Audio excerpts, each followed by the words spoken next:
East Africa Affairs analyst Joseph Ochieno, who joins us from Kampala in neighbouring Uganda. Really good to have you back with us, Joseph. We know that this conflict between the M23 rebels and the Democratic Republic of the Congo has been going on for many years now, but it seems that the rebels are making some key advances. The group even says it's taken the key city of Goma. Let's start with that. Do you believe the rebels are now in fact in control of Goma? Yeah, thanks for having me.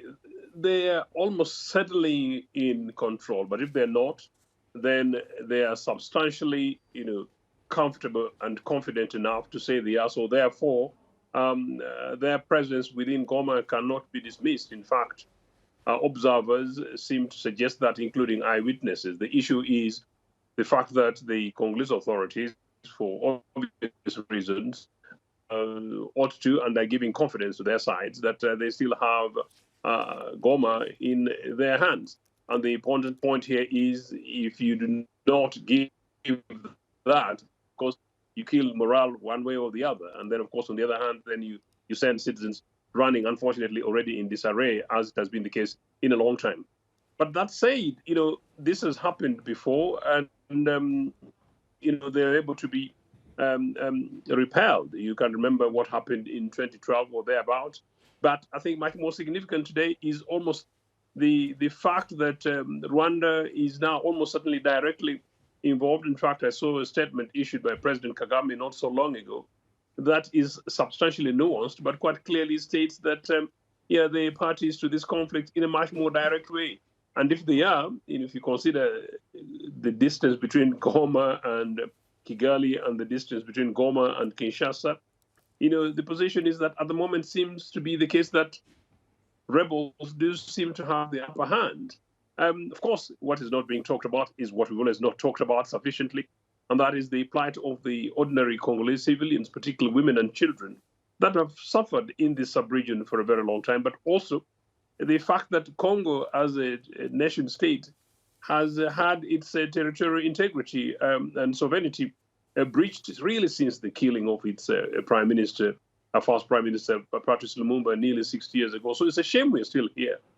Yes, Joseph, and the UN says more than 400,000 people have been forced to flee Goma and the surrounding areas just from the beginning of this year alone. So as you say, we do have a humanitarian crisis unfolding there. But can you give us the background to this conflict? Because as you say, the M23 has alleged links to the Rwandan government, links that Kigali has continued to deny. But explain to us, what is the aim of this M23 group and its alleged backers, Rwanda?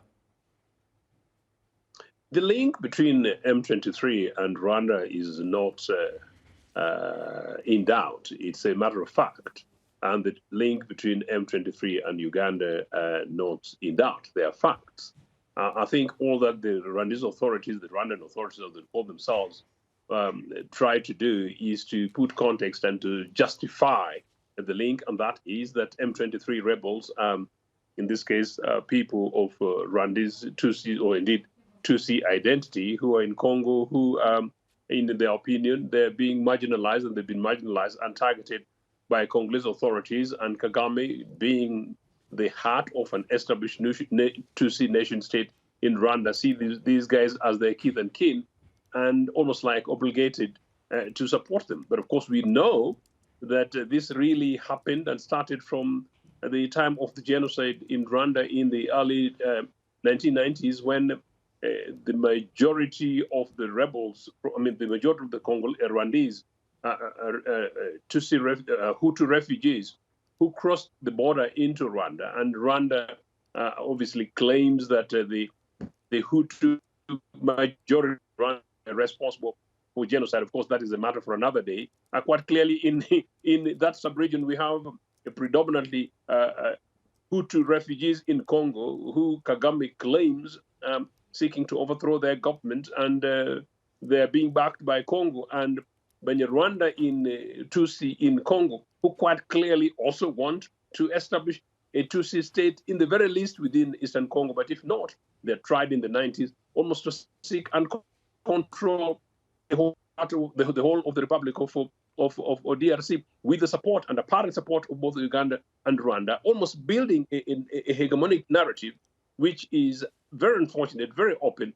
Regional players know these things, global players know these things, but of course, on the surface, we see these things as simplistic rebel conflicts between certain parties, but really these are regional conflicts which are big and, of course, strategic as far as Africa and indeed the international community is concerned, considering particularly the huge amount of resource exploitation which is being subjected to the area. But of course, the big losers are the ordinary Congolese citizens.